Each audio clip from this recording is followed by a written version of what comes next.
Hello everyone, आज हम करेंगे एमसीक्यूज़ एपीजे एनालिसिस के। तो सबसे पहले we have question number 1, that is a 68-year-old man with COPD presents with drowsiness, और उसकी एबीजी एनालिसिस है, पीएच है 7.35। और जो 7.35 है, 7.35 टू 4 नॉर्मल होता है, ये स्लाइटली कम है। और अगर ये स्लाइटली कम है तो ये क्या होगा, एसिडिक हुआ, ठीक है। और PaCO2 है 60। And what is the normal PaCO2? Normal PaCO2 होता है 35 से लेके 45 mmHg, और HCO3 भी अब नॉर्मल है इसमें, जो कि होता है 22 से 26 तक, ठीक है। और तीनों चीज़ें अब नॉर्मल है। अगर आपको नहीं आती ये कंपनसेटरी अनकम्पनसेटरी वाला क्वेश्चन, बहुत आसान ट्रिक है जो कि है, अगर तीनों वैल्यूज़ अब नॉर्मल हो, इसमें पीएच भी अब नॉर्मल है, CO2 अब नॉर्मल है, और बाइकार्बोनेट भी अब नॉर्मल है, अगर तीनों चीज़ें मतलब अब नॉर्मल हो तो वो पार्शियल कंपनसेटरी रिएक्शन होता है हमेशा। एसिडोसिस और एल्कलोसिस, ये आप कैसे जानोगे, अब वो जानते हैं। ये भी बहुत आसान है, जो पहले नोट्स प्रोवाइड करे गए हैं उसमें बताया गया है कि अगर देखो CO2 क्या होता है, एसिडिक होता है नेचर में, ठीक है। अगर CO2 बढ़ेगा तो pH गिरेगा, ठीक है। बाइकार्बोनेट क्या होता है, बेसिक है नेचर में, अगर बाइकार्बोनेट बढ़ रहा है तब तो बॉडी एकदम ही बेसिक हो जानी चाहिए, बट ये तो नहीं हुई है बेसिक, यहाँ पे pH गिरा है, एसिडिक हुई है। तो ये शॉर्टली रेस्पिरेटरी का एसिडोसिस कैसे pH देख के पता चला, 7.32 से कम है तो हमारा है एसिडिक, ठीक है। रेस्पिरेटरी कैसे पता चला, मैं रेस्पिरेटरी है या मेटाबॉलिक है, CO2 एसिड होता है, बाइकार्बोनेट बेस हो रहा है। यहाँ पे जो है CO2 जो है बढ़ रहा है, तो वो क्या होगा, नहीं, हमारा pH है एसिडिक। एसिडिक pH कब आएगा, जब CO2 बड़ा होगा, तो इट इज़ रेस्पिरेटरी। और पार्शियली कैसे, तीनों चीज़ें अब नॉर्मल है, pH, CO2, बाइकार्बोनेट, तीनों चीज़ें अगर अब नॉर्मल है तो that is partially. So the correct answer is option B, partially compensated respiratory acidosis. The next question we have is a patient with severe anxiety is breathing rapidly. उसकी ABG analysis है 7.49, PaCO2 है 49, और HC3O है, मतलब bicarbonate है 28। देखो तो जो इसका बाइकार्बोनेट है वो नॉर्मल रेंज में है, बाइकार्बोनेट हमारा नॉर्मल रेंज में है, ठीक है। जो PaCO2 होता है वो 35 से 45 होता है, एसिड कम है, एसिड ऑलरेडी कम है, ठीक है। और pH जो है हमारा बढ़ा हुआ है तो एल्केलाइन है, ठीक है। उसके बाद what nursing intervention should be performed first, ये वाला हमें पता चल रहा है कौन सा वो है डिसऑर्डर, ये है एल्केलोसिस, बेसिक बढ़ रहा है। अब रेस्पिरेटरी है या मेटाबॉलिक है, ये वाला हमारा मेटाबॉलिक है, क्योंकि pH कब बढ़ेगा, जब बाइकार्बोनेट बढ़ेंगे।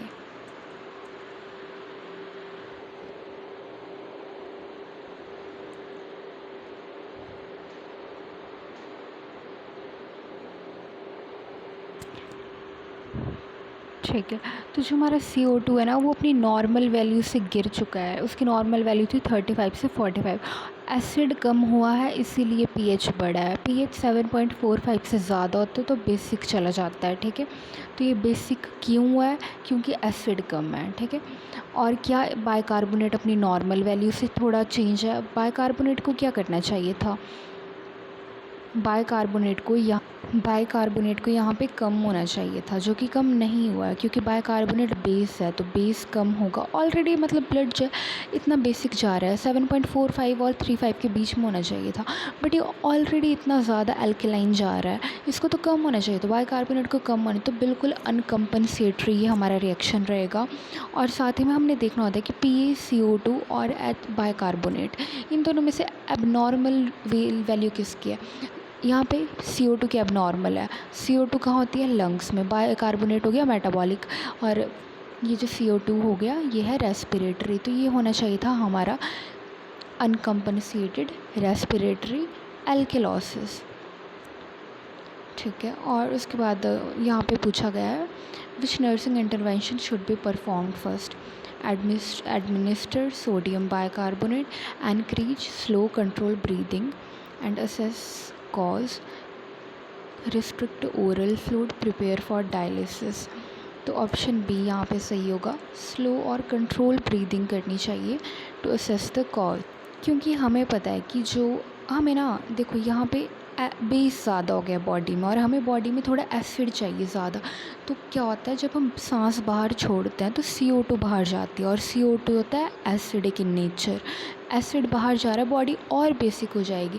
तो इसलिए धीरे धीरे सांस लेनी चाहिए ताकि कम से कम CO2 बाहर जाए, ब्लड में CO2 बचे, जिसकी वजह से pH थोड़ा नॉर्मल आए, क्योंकि अभी बहुत ज़्यादा बेसिक हो चुका है ये।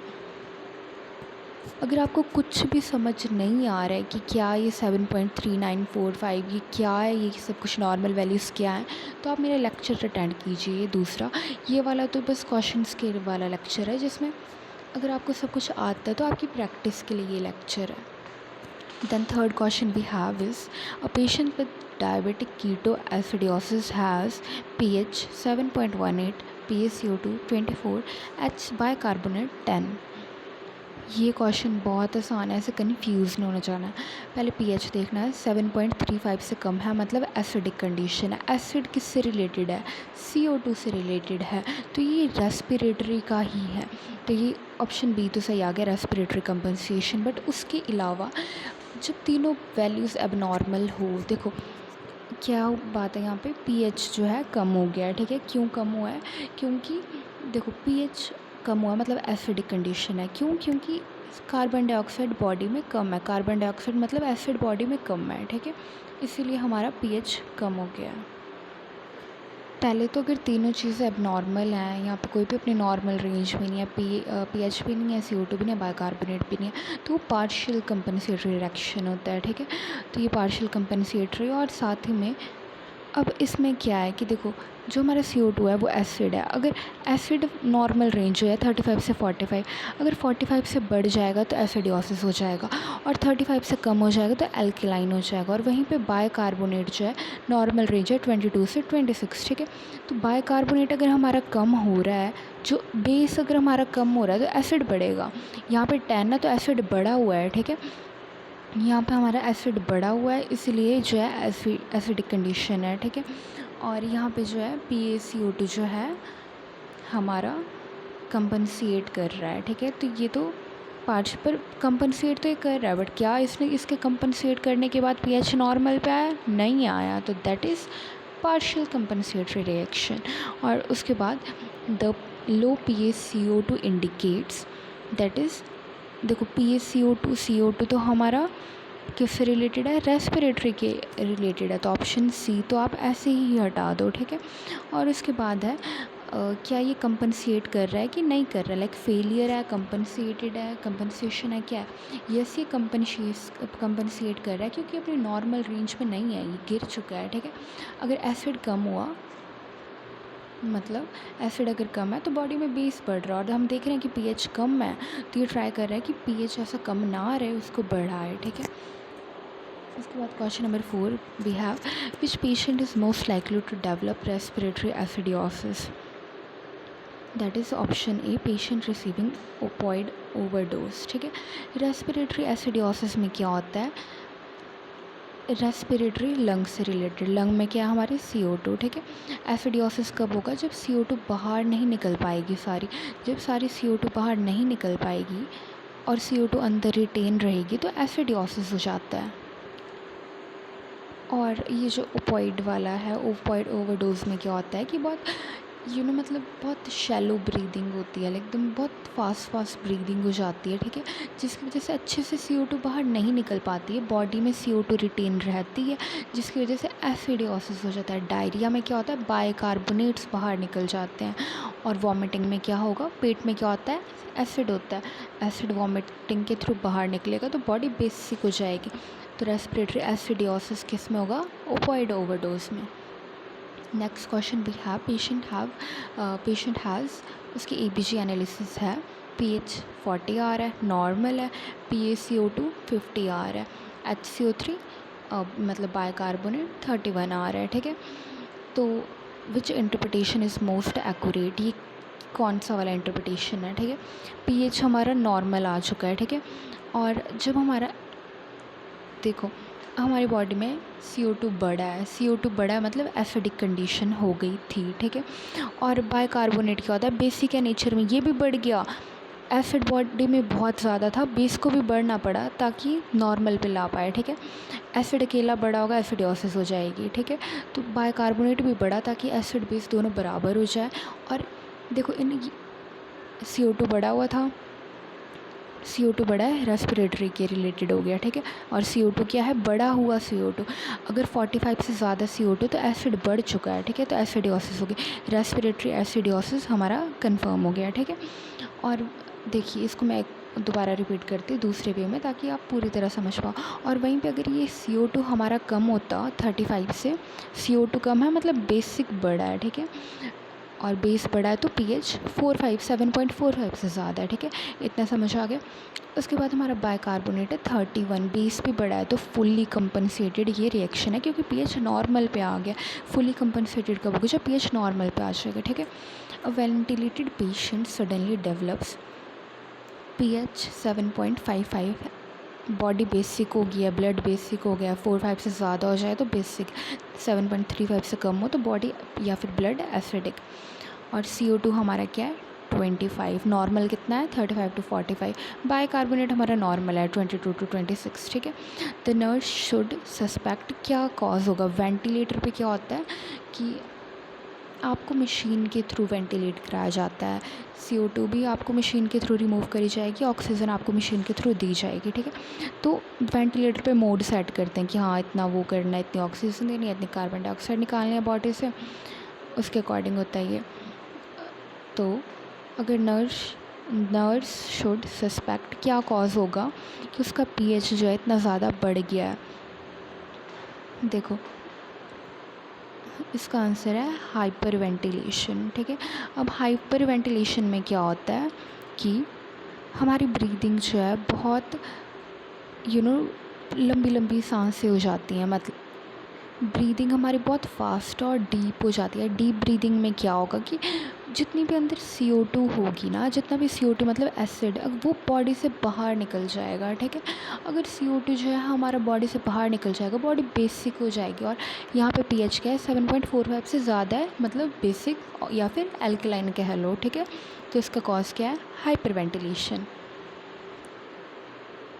वहीं पे अगर हाइपोवेंटिलेशन होती तो हमारा pH 7.35 से नीचे गिर जाता, क्योंकि हाइपोवेंटिलेशन में सारी CO2 लंग से बाहर नहीं जा पाएगी, जिसकी वजह से अगर CO2 लंग के बाहर नहीं गई तो अंदर ही बढ़ जाएगी, अंदर ही अगर बॉडी में बढ़ गई तो एसिडिक कंडीशन हो जाती है। और उसके बाद और ये जो हमारा रीनल फेलियर और डायबिटिक कीटोएसिडोसिस है, ये दोनों ही जो है हमारे मेटाबॉलिक डिसऑर्डर्स है। क्यों, क्योंकि रीनल फेलियर में क्या होता है कि जो हमारी किडनी वो जो है एसिड को जो होता है बॉडी से एक्सक्रीट नहीं कर पाती है। रीनल फेलियर हो गया तो बॉडी से एसिड को एक्सक्रीट नहीं कर पाएगी, इसलिए मेटाबॉलिक एसिडोसिस, ठीक है। और डायबिटिक कीटोएसिडोसिस क्यों, क्योंकि इसमें जो होता है हमारे पास बिल्डअप होता है किसका, बाइकार्बोनेट का। इसमें बाइकार्बोनेट टूटता है, बॉडी में बढ़ जाते हैं, इसलिए मेटाबॉलिक एसिडोसिस, ठीक है। So the correct answer was option B. उसके बाद we have question number 7, which clinical finding is most consistent with metabolic alkalosis, ठीक है। अब मैंने बताया कि बॉडी मेटाबॉलिक एल्किलोसिस, एल्किलाइन कब होगी बॉडी, ठीक है। अब क्या होता है हमारे पेट में होता है, पहला ऑप्शन है वॉमिटिंग, ठीक है। हमारे पेट में एसिड होता है, वॉमिट के थ्रू आउट कर दिया, उसके बाद जो है अगर एसिड निकल गया तो बॉडी में बेस बढ़ जाएगा। अगर लगातार वॉमिटिंग लगी है तो that could be the cause of metabolic alkalosis, ठीक है। एल्किलोसिस मतलब 7.45 से pH बढ़ गया है, बॉडी हमारी बेसिक हो गया है। बेसिक क्यों, क्योंकि एसिड बाहर निकल गया। डायरिया में क्या होता है, बाइकार्बोनेट्स जो बेसिक होते हैं नेचर में वो बॉडी के बाहर निकलता है, तो इसमें बॉडी एसिडिक होती है, ये होगा मेटाबॉलिक एसिडिक। और रीनल फेलियर हमने अभी अभी पढ़ा, रीनल फेलियर होता है हमारा मेटाबॉलिक एसिडोसिस। उसके बाद भी है लैक्टिक एसिड, क्या होता है जब हम बहुत ज़्यादा एक्सरसाइज करते हैं तो हमारी मसल्स में लैक्टिक एसिड की फॉर्मेशन होती है, ठीक है। नाम से ही पता चल रहा है एसिड है तो एसिडोसिस होगी। और कौन सी अगर कोई लंग रिलेटेड हो तब होती है रेस्पिरेटरी, और ये तो rest of the body related है, बाकी बॉडी से रिलेटेड है, तो यह है metabolic. Next question we have a patient ABG is pH है 7.29, CO2 है 52 और बाइकार्बोनेट है 25। Which intervention has the highest priority. अब हुआ क्या है इधर, सबसे पहले आपको इसकी ABG एनालिसिस आनी चाहिए। ये है हमारा अनकम्पनसेटरी रेस्पिरेटरी एसिडोसिस। pH गिरा हुआ है 7.35 से, एसिडिक होगी। अनकम्पनसेटरी क्यों? क्योंकि pH गिरा हुआ है, CO2 बढ़ा हुआ है, ठीक है, दो वैल्यू एबनॉर्मल और बाइकार्बोनेट नॉर्मली बढ़ा है। बल्कि बाइकार्बोनेट को यहाँ क्या करना चाहिए था, एसिड बढ़ा है, इसको भी बढ़ जाना चाहिए था अपने नॉर्मल वैल्यू से, तो नॉर्मल बढ़ा, तो ये अनकम्पनसेटरी हो गया, ठीक है। और एबनॉर्मेलिटी किस में है, CO2 में है। CO2 किससे रिलेटेड है, रेस्पिरेशन से, तो ये हुआ अनकम्पनसेटरी रेस्पिरेटरी एसिडोसिस। अब क्या करें, हमारी हाईएस्ट प्रायोरिटी क्या होगी करने को? हम इसमें सबसे आसान चीज़ ऑप्शन डी भी कर सकते थे, सोडियम बाइकार्बोनेट दे दिया जल्दी से, पर ऐसा नहीं करना होता।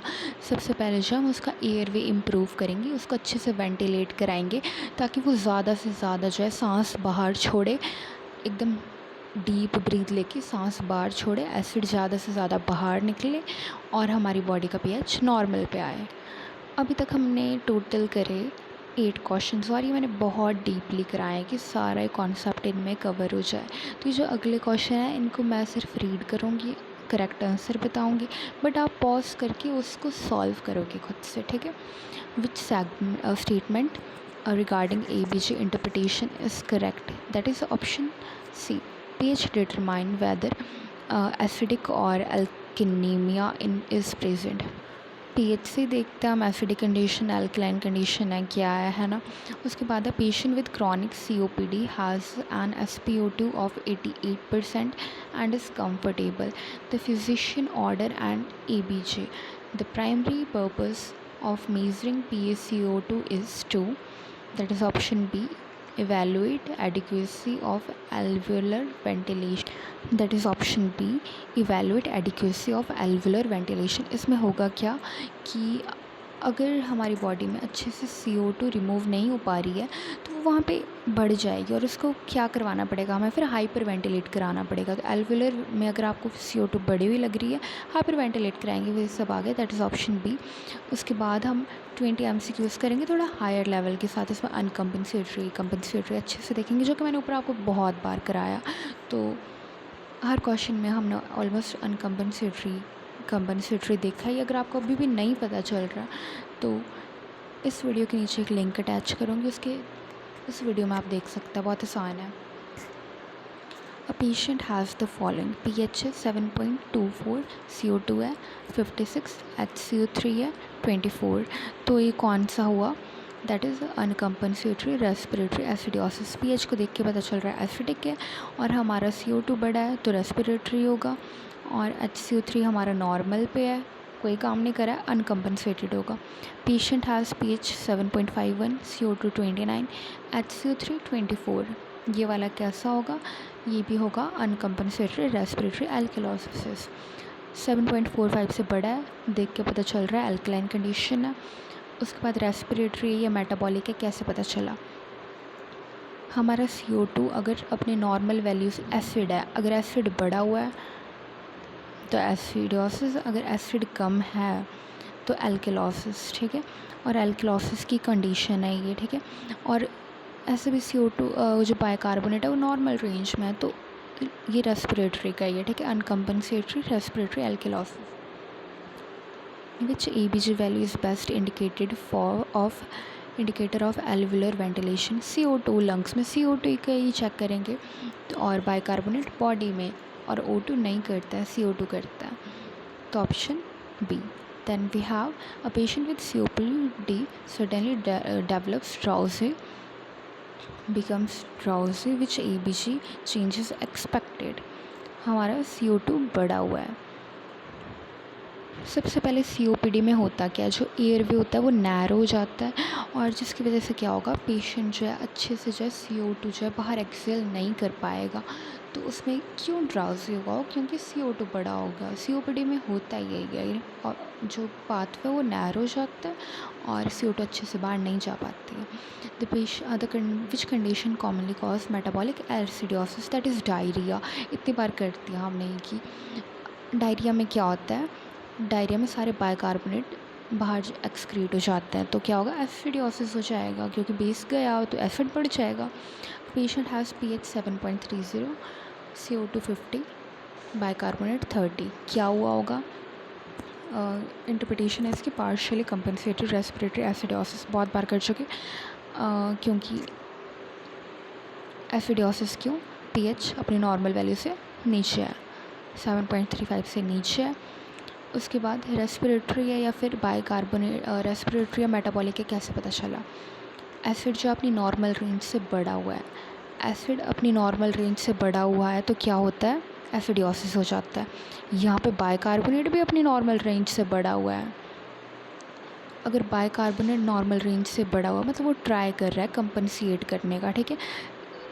और ये जो हमारा एसिड बढ़ा है ना अपनी नॉर्मल रेंज से, CO2 बढ़ा है ना अपनी नॉर्मल रेंज से, इसी की वजह से जो हमारा pH जो है कम गया, 7.35 से कम गया, इसलिए एसिडोसिस हुआ, ठीक है। पर बाइकार्बोनेट भी ट्राई कर रहा है, बाइकार्बोनेट बेस है, एसिड बढ़ा है, बेस भी बढ़ने की कोशिश कर रहा है, ठीक है। वो बढ़ा हुआ है पर वो जो है पूरा pH नॉर्मल रेंज पे नहीं ला पाया, इसीलिए वो हुआ partially compensated. A patient with DKA, diabetic ketoacidosis, is breathing rapidly. This breathing pattern is Kushmal breath. जो रैपिड ब्रीदिंग होती है कुशमाल ब्रीदिंग होती है। The nurse received this ABG 7.19, CO2 24, HCO3 10। Option B is correct answer. खुद सॉल्व कीजिए, इतनी बार कीजिए करा।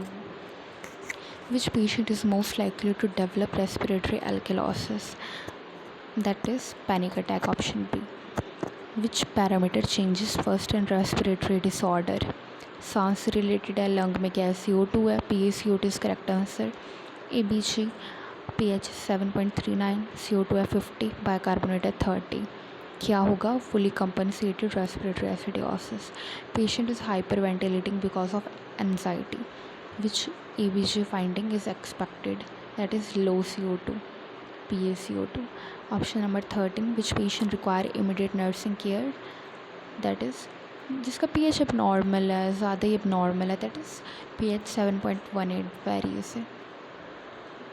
Which first step is in ABG interpretation is to check pH, obviously. Persisting vomiting most commonly result in metabolic alkalosis, इतनी बार कर चुके। The patient has pH 7.42, CO2 31, bicarbonate 20, इतनी बार कर चुके। Option B fully compensated. A patient has pH 7.28, CO2 40, bicarbonate 16, इतनी बार कर चुके। ऑप्शन ए होगा uncompensated metabolic acidosis. Which patient is most likely to have respiratory acidosis? Asthma with severe hypoventilation. Hypoventilation में क्या होता है, मतलब बहुत ऐसे एकदम कम वो वेंटिलेट होता है पेशेंट, सारी CO2 बाहर नहीं जा पाती है बॉडी से, बॉडी में रिटेन होगी, एसिडोसिस हो जाएगा। अब ventilated patient ABG shows pH 7.56, CO2 25. The nurse should suspect hyperventilation due to excessive ventilator setting. Patient has pH 7.37, PaCO2 30, bicarbonate 18. Option A is the correct answer. अभी तक हम total 30 question कर बैठे, अच्छे लेवल के क्वेश्चन कर रहे हैं, जिस लेवल के जो नॉट सेट में आता है उसी लेवल के क्वेश्चन कर रहे हैं। अब मैं आपको 20 और क्वेश्चंस दूंगी, सिर्फ आंसर बताऊंगी और आपने उससे पहले पॉज करके खुद सॉल्व करना है, आपकी प्रैक्टिस के लिए ये क्वेश्चंस। क्योंकि बुक्स इतने मतलब किसी किसी को नहीं अवेलेबल होती है, किसी को सही बुक्स में मिलती हैं जहाँ से क्वेश्चन आते हैं, तो इसलिए ये आपके लिए। A patient has the following ABG pH 7.24, CO2 56, bicarbonate 24। Interpretation ये सब है। What is the correct answer? That is option number B. A patient has pH 7.51, CO2 29, bicarbonate 24. Interpretation, these are the interpretations. What is the correct answer? Option number A. Which EBG value is the best indicator of alveolar ventilation? CO2 अभी ऊपर करा था, question repeat हो रहा है guess, कोई बात नहीं. Patient with COPD suddenly develops becomes drowsy. Oh, question पूरे repeat हो रहा है I think. Commonly cause of metabolic acidosis, that is diarrhea. Patient has these values. Interpretation, you tell me the correct answer. Patient with DK is breathing rapidly. This breathing pattern is small respiration. A nurse receive an ABG. Interpretation this. आप answer कीजिए. सही answer ये है. Which patient is most likely to develop respiratory acidosis? That is option B. Then which parameter changes firstly in respiratory disorder? That is option number B. Sorry guys, ये question repeat ही हो गया तो फिर कोई बात नहीं, आपकी प्रैक्टिस के लिए फिर भी अच्छा. हम लास्ट 10 क्वेश्चंस करेंगे आपकी प्रैक्टिस के लिए और खुद से सॉल्व करने का ट्राई करना. और काफ़ी हाई लेवल क्वेश्चंस, अच्छे क्वेश्चंस हैं जिनके आने की प्रोबेबिलिटी काफ़ी ज़्यादा है. A 72-year-old patient with obesity, hyperventilation syndrome present with confusion. ABG interpretation is pH 7.36, CO2 56, bicarbonate 32. The ABG interpretation interprets as, that is option B, fully compensated respiratory acidosis. उसके बाद we have a patient with septic shock has the following ABG. That is pH 7.27, CO2 30, bicarbonate 14. The correct option is partially compensated metabolic acidosis. उसके अलावा septic shock क्या होता है? Infection की वजह से होता है, ठीक है. Which clinical condition is most likely to produce chronic respiratory acidosis with renal compensation? That is option C, advanced COPD. A patient ABG is 7.5 is pH, CO2 48, bicarbonate 38. Interpretation are these. Option B is correct, partially compensated to metabolic alkalosis. और क्या होता है ना, इसके लिए एक trick है, अगर तीनों वैल्यूज़ अब नॉर्मल है वो पक्का पार्शियल होगा हमेशा ही. और ये जो है एक वीडियो अटैच करूँगी, उसमें देख लेना, उसमें ट्रिक कराइए कि कैसे पता चले कि कौन सा पार्शियल है, कौन सा फुल्ली है, कौन सा अनकम्पनसेटेड है. उसके बाद next question we have is during ABG interpretation which value determines whether compensation is complete? That is pH. Obvious सी बात है, pH नॉर्मल पे आ गया तो फुली कंपनसेट हो गया. The patient develops prolong respiratory depression after sedation. The nursing priorities support ventilation and maintain airway. A patient has these ABG analysis, pH 7.45, CO2 30, bicarbonate 20. Interpretation are these. What is correct answer? That is fully compensated respiratory acidosis, alkalosis. Fully कैसे पता चला? pH normal आ गया, ऊपर question भी था ना, pH को देख के पता चलता है. Which finding suggests the kidney are compensating for a respiratory disorder? That is option B, changes in HCO3 negative, bicarbonate. A patient has severe vomiting. ABG interpretation are these. Increase pH CO2 represent. That is option C, respiratory compensation. Patient with aspirin poisoning has, aspirin acidic होता है nature में वैसे, तो these are the interpretations. तो उसके बाद the normal pH with abnormal pH CO2 and HCO3 negative most strongly suggest, that is option C, mixed acid base disorder. That is respiratory भी और metabolic भी. अभी तक हमने करे 20 + 10 30 40 अराउंड 50 हमने क्वेश्चंस करे, तो होपफुली आपके लिए बहुत हेल्पफुल रहे होंगे. और ऐसा नहीं है बेकार क्वेश्चंस कर रहे हैं, अच्छे लेवल के क्वेश्चंस थे, तो थैंक यू, बने रहिए. और भी मतलब जितने भी नर्सिंग फाउंडेशन के टॉपिक्स हैं जो कि इंपॉर्टेंट टॉपिक्स, हम चैप्टर वाइज नहीं कर रहे, चैप्टर वाइज वो हो गया एग्ज़ाम्स के लिए. यहाँ पर टॉपिक वाइज चलता है हमारा, किसमें, नॉर्सेट एग्ज़ाम में, कि हाँ ये वाला टॉपिक है इंपॉर्टेंट NF से और ये वाला है, तो हम टॉपिक वाइज करेंगे. ABG बहुत इंपॉर्टेंट टॉपिक था, हर साल क्वेश्चन आता है, आगे भी आएगा. तो ABG के हमने टॉप 50 क्वेश्चन करें, अच्छे लेवल के क्वेश्चन करें. Okay, thank you.